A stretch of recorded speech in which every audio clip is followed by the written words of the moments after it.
Shankarrao Jadhav industries LLP Tirawade यांच्या मार्फत एक छोटासा मेळावा आयोजित करण्यात आला.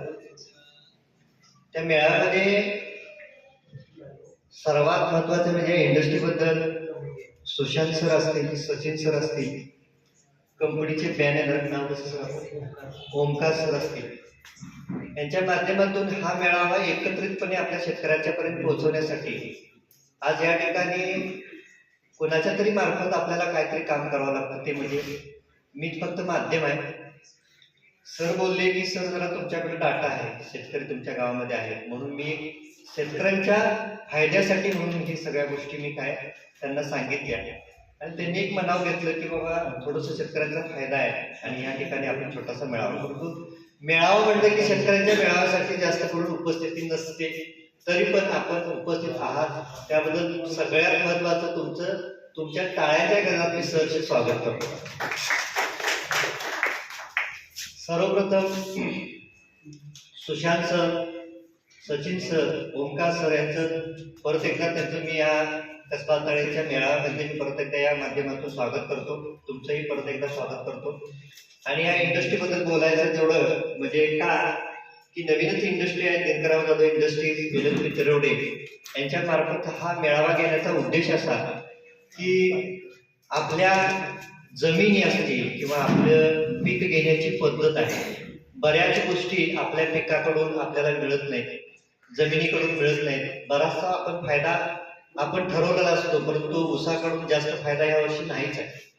आपण बघितलं तर ऊसाचा फायदा बघितलं तर उत्पादन खर्चाच्या बघितलं मी तरी कमीत कमी 50% उत्पादन खर्च जायला लागलाय ह्या वर्षीचा. आणि इथून पुढे ऊसाला बऱ्याचशा गोष्टी आपल्याला जर चांगल्या पद्धतीने केलं तर फायदा येणार आहे, अन्यथा जर दुर्लक्ष झालं ऊसाकडे तर आपल्याला फायदा येणार नाही. त्याला एक पर्याय म्हणून आपल्याकडं इंडस्ट्रीनं ओमकार सर असतील किंवा सुशांत सर असतील किंवा सचिन सर असतील यांच्या मार्फत आपल्या कंपनीला इंडस्ट्रीनं काय केलं या शंकरराव जाधव की मक्याचं उत्पन्न की मका घ्यायचा. या इंडस्ट्रीचं पार्श्वभूमी अशी आहे की या मक्यापासून ही इंडस्ट्री काय तयार करणार आहे, तांदूळ आणि मका याच्या भात आणि मका याच्यापासून काय करणार आहे तर त्याच्यापासून इथेनॉल निर्मिती तयार करणार आहे. आता इथेनॉलची गरज फार आहे आता हे इथेनॉल एक चांगल्या कंपनीला देणार आहे आणि त्याच्यापासून जास्तीत जास्त दर आपल्या मक्याला न्यायचा प्रयत्न ही इंडस्ट्री करणार. मग किती फायदा आहे, कसा फायदा आहे ते थोडंसं तुमच्या समोर आराखडा ठेवलेला आहे त्यांनी.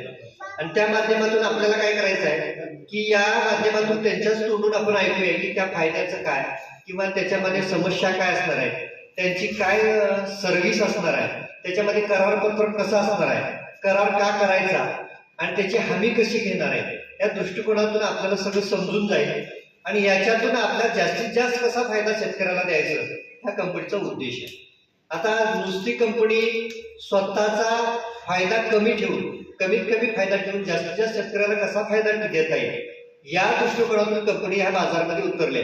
मका कुठलाही पिकवला तरी आपल्याला मक्यामध्ये जास्त फायदा दिसतच नाही, परंतु आपण मका हे मुख्य पीक न बघता आम्ही एक काय केलंय तर एक साईड पीक म्हणजे दुय्यम पीक म्हणून त्याच्याकडे बघितलं जातं. परंतु आता आपल्याला मका हा प्रमुख पीक म्हणून बघावा लागणार.